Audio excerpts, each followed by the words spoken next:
आकाशवाणी से पेश है खबरनामा।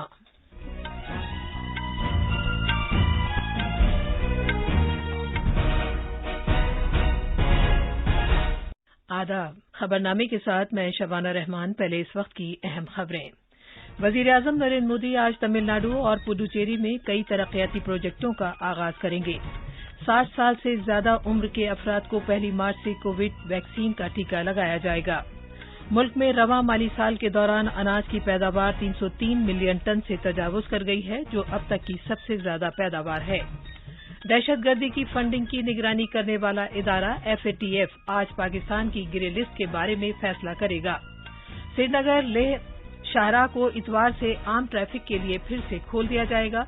और क्रिकेट में भारत आज अहमदाबाद टेस्ट में इंग्लैंड के खिलाफ अपने कल के स्कोर 3 विकेट पर 99 रन से आगे का खेल शुरू करेगा।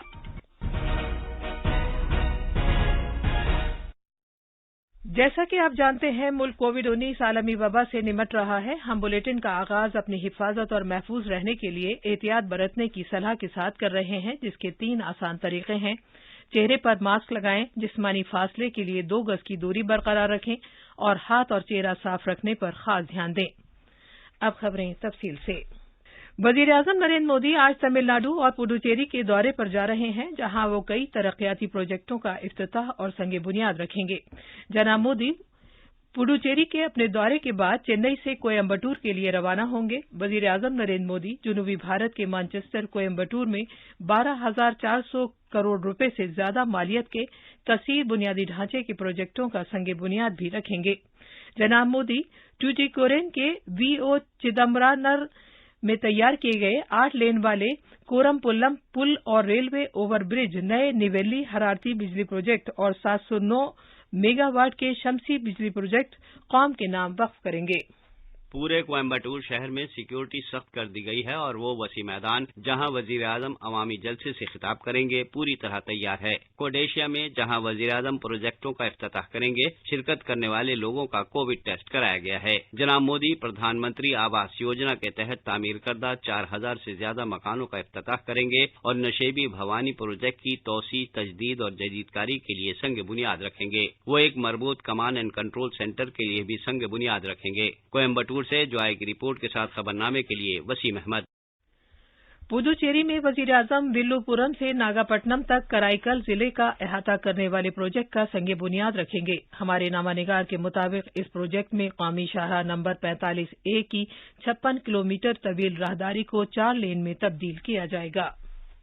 सरकारी रिलीज के मुताबिक वजीर आजम 2,426 करोड़ रुपए की लागत से NH 45A को 4 लेन में बदलने का संग बुनियाद रखेंगे। वजीर आजम जिपमेर कराईकल बिल्डिंग का संग बुनियाद भी रखेंगे। सागरमाला स्कीम के तहत वजीर आजम 44 करोड़ रुपए की लागत वाले पुडुचेरी में एक माइनर पोर्ट का संग बुनियाद भी रखेंगे। जनाब मोदी इंदिरा गांधी स्पोर्ट्स कॉम्प्लेक्स में सिंथेटिक ट्रैक के लिए भी संग बुनियाद रखेंगे। इसके अलावा वो जिपमेर में एक ब्लड सेंटर का इफ्तिताह करेंगे, जो एक रिसर्च लेबोरेटरी और ट्रेनिंग सेंटर के तौर पर काम करेगी। इसके अलावा भी वजीर आजम कई प्रोजेक्टों का इफ्तिताह करेंगे और संग बुनियाद रखेंगे। ये प्रोजेक्ट वजीर आजम के नए भारत और आत्मनिर्भर भारत के विजन के मुताबिक हैं। पुडुचेरी से चंद्रमोहन की रिपोर्ट के साथ खबरनामे के लिए हुसैन अख्तर।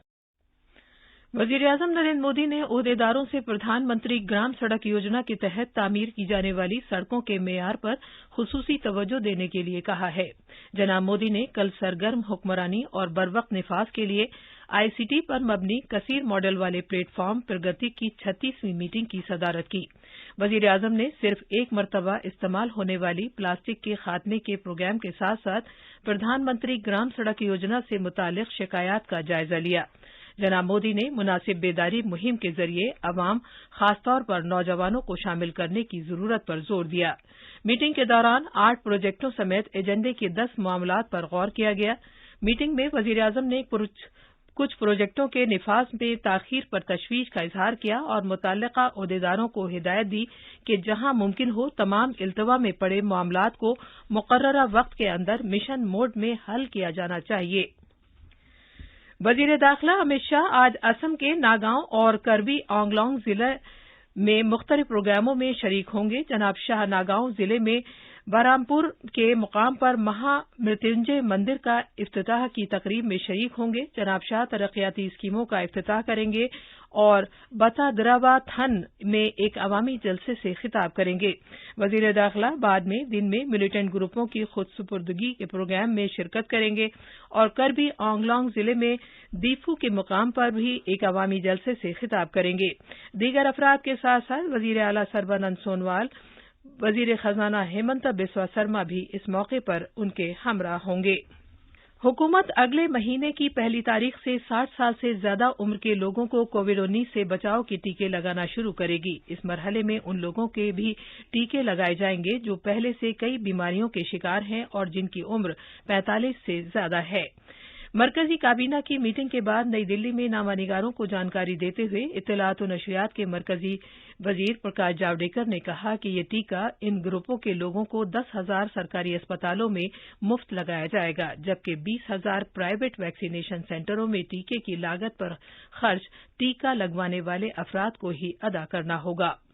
सरकार ने तय किया है कि 1 मार्च से यानी अगले सप्ताह से सोमवार से 60 से ज्यादा उम्र जिनकी है और ऐसी संख्या 10 करोड़ से भी ज्यादा है, ऐसे सभी लोगों को और 45 से ज्यादा उम्र जिनकी है लेकिन जिनको कोमॉर्बिडिटी है, कोई न कोई दूसरी बीमारी है, ऐसे 45 से ज्यादा उम्र वाले लोगों को भी 1 मार्च से टीकाकरण किया जाएगा। 10,000 सरकारी केंद्रों पर, सरकारी हॉस्पिटल में मुफ्त लगेगा सरकारी केंद्रों पर, और प्राइवेट में जो लेंगे उनको का शुल्क देना पड़ेगा। और वो शुल्क कितना होगा, कितनी फीस होगी, तो स्वास्थ्य विभाग 2-3 दिन में उसके बारे में घोषणा करेगा।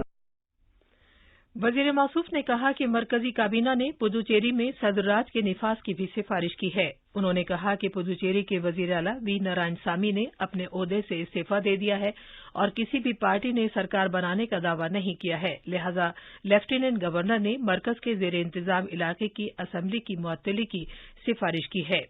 मरकजी काबीना ने आईटी हार्डवेयर के लिए पैदावार से जुड़ी तरगीबी स्कीम को भी मंजूरी दे दी है। मवासलात और आईटी के वजीर रविशंकर प्रसाद ने बताया कि 4 साल के अरसे के लिए इस मुजव्वजा स्कीम की कुल लागत तकरीबन 7,350 करोड़ रुपए है। उन्होंने कहा कि इस स्कीम में 1,80,000 से ज्यादा बराह रास्त और बिलवास्ता तौर पर रोजगार पैदा होने की गुंजाइश मौजूद है। आईटी हार्डवेयर का देश में जो वैल्यू एडिशन है वो 5 to 10% है। ये आने वाले 5 वर्षों में बढ़कर 20 से 25% हो जाएगा और इसमें बड़ी संख्या में लोगों को नौकरी भी मिलेगी। लगभग 1,80,000 यानी 2 लाख लोगों को नौकरी मिलेगी और ये हार्डवेयर का प्रोडक्शन 1 ट्रिलियन डिजिटल इकोनॉमी में भी अच्छा कंट्रीब्यूट करेगा। ये खबरनामा आकाशवाणी से नश्र किया जा रहा है। ज़राअत के मरकजी वजारत ने कहा है कि मुल्क में अनाज की पैदावार का तखमीना 303.34 मिलियन टन है, जो एक रिकॉर्ड है। साल 2020-21 के लिए अहम फसलों की पैदावार का दूसरा पेशगी तखमीना जारी करते हुए वजारत ने कहा है कि इस साल 2019-20 में अनाज की 297.5 मिलियन टन की पैदावार से 5.84 मिलियन टन ज्यादा है। वजारत ने कहा है कि इससे किसानों की अनथक मेहनत, ज़रई साइंसदानों की तहकीक और मरकजी हुकूमत की किसान दोस्त पॉलिसियों का इजहार होता है। वजारत ने कहा है कि ज़राअत में मजमूई इस्लाहात से तवील मुद्दत में मुल्क को फायदा होगा। ज़राअत के मरकजी वजीर ममलिकत कैलाश चौधरी ने आकाशवाणी से खुसूसी गुफ्तगू करते हुए कहा, पिछले साल जो उत्पादन था इस बार 6% इसमें वृद्धि हुई है और इसमें किसानों ने जो वास्तव में कोरोना के समय में भी काम किया और सरकार ने भी सही समय पर सही एडवाइजरी जारी की और जो नई वैरायटियां हैं, नई जो साइंटिस्टों के प्रयास से नई वैरायटियां तैयार की गई है जिससे कि किसानों के उत्पादन में वृद्धि हो रही है। तो निश्चित रूप से मैं कह सकता हूं कि आने वाले समय के अंदर जो 5 ट्रिलियन इकोनॉमिक का हमारे प्रधानमंत्री जी का लक्ष्य है, उस लक्ष्य के अंदर सबसे बड़ा योगदान अगर किसी का होगा तो वो एग्रीकल्चर का होगा। Financial action task force FATF आज इस बात का फैसला करेगी कि आया पाकिस्तान ने दहशतगर्दी की फंडिंग रोकने के लिए काबिल कद्र कोशिशें की हैं या नहीं, और इस बात का भी फैसला करेगी कि आया पाकिस्तान उसकी गिरे लिस्ट में शामिल रहेगा। इस बात का इम्कान बहुत कम है कि इस्लामाबाद को इस खतरे से राहत मिल सके, क्योंकि यूरोपीय मुल्कों का ख्याल है कि पाकिस्तान ने FATF के जरिए आयद किए गए प्लान ऑफ एक्शन पर पूरी तरह अमल नहीं किया है। मीडिया की रिपोर्टों के मुताबिक FATF की मेजबानी मेजबानी करने वाले फ्रांस समेत कई यूरोपीय मुल्कों ने पाकिस्तान को गिरे फहरिस्त में बरकरार रखने की सिफारिश की है। भारत ने इस बात को फिर दोहराया है कि जम्मू कश्मीर और लद्दाख भारत के अटूट और नाकाबिले मुंतकिल हिस्से हैं और मरकज के ज़ेर इंतजाम इन इलाकों में अच्छी हुक्मरानी और तरक्की को यकीनी बनाने के लिए हुकूमत की जानिब से किए गए इक़दामात उसके अंदरूनी मामले हैं। अक़वाम मुत्तहिदा में भारत के मुस्तकिल मिशन के सेकेंड सेक्रेटरी सीमा पुजानी ने ये बात पाकिस्तान के बयान के जवाब में इंसानी हकूक़ कौंसिल की 46वें इजलास के आला सतही हिस्से के तहत जवाब देने के अपने हक का इस्तेमाल करते हुए कही। श्रीनगर लेह कौमी शाहराह को आम ट्रैफिक के लिए इतवार से फिर से खोल दिया जाएगा। जोजिला दर्रे पर इस साल शदीद बर्फबारी के बावजूद शाहराह को महज 2 महीने की रिकॉर्ड मुद्दत में ट्रैफिक के लिए खोला जाएगा। मज़कूरा शाहराह को पिछले साल 31 दिसंबर को ट्रैफिक के लिए बंद कर दिया गया था। शाहराह को फिर से खोले जाने का ऐलान कश्मीर के डिवीजनल कमिश्नर पीके पॉल श्रीनगर में मुनक़िद एक मीटिंग के दौरान किया। फिलहाल शाहराह पर महज एक तरफ के ट्रैफिक की इजाजत दी जाएगी। मरकज के इंतजाम वाले इलाके जम्मू कश्मीर में लेफ्टिनेंट गवर्नर के प्रिंसिपल सेक्रेटरी और श्री अमरनाथ श्राइन बोर्ड के चीफ एग्जीक्यूटिव अफसर नितेश्वर कुमार ने जम्मू में राजभवन में श्राइन बोर्ड के अफसरों के साथ 2021 की अमरनाथ यात्रा की तैयारियों का जायजा लिया है। भारतीय खिलौनों का मेला 2021 27 फरवरी से 2 मार्च तक वर्चुअल तरीके से मुनक्किद किया जाएगा। हमारे नामानिगार के मुताबिक उत्तर प्रदेश में मेरठ के कई खिलौने बनाने वाले अपने खूबसूरत खिलौनों की नुमाइश करने के लिए तैयार हैं।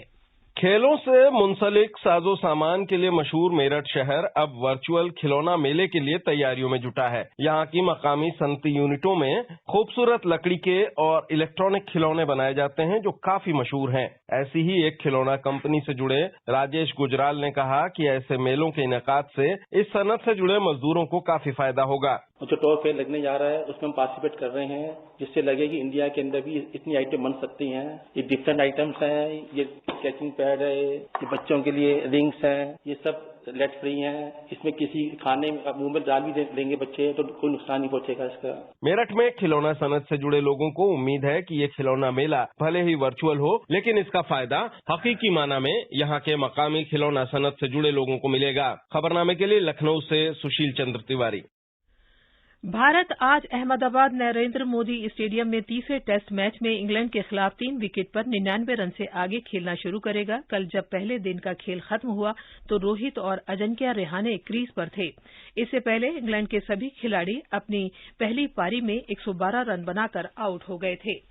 अब अखबारात के आईने के साथ हैं हुसैन अख्तर। शुक्रिया शबाना। राजधानी दिल्ली से शाया होने वाले ज्यादातर अखबारों ने टीकाकारी का तीसरा मरहला यकुम मार्च से शुरू होने की खबर को शह सुर्खी बनाया है। इस मरहले में मुअम्मर अफराद को लगेगा टीका।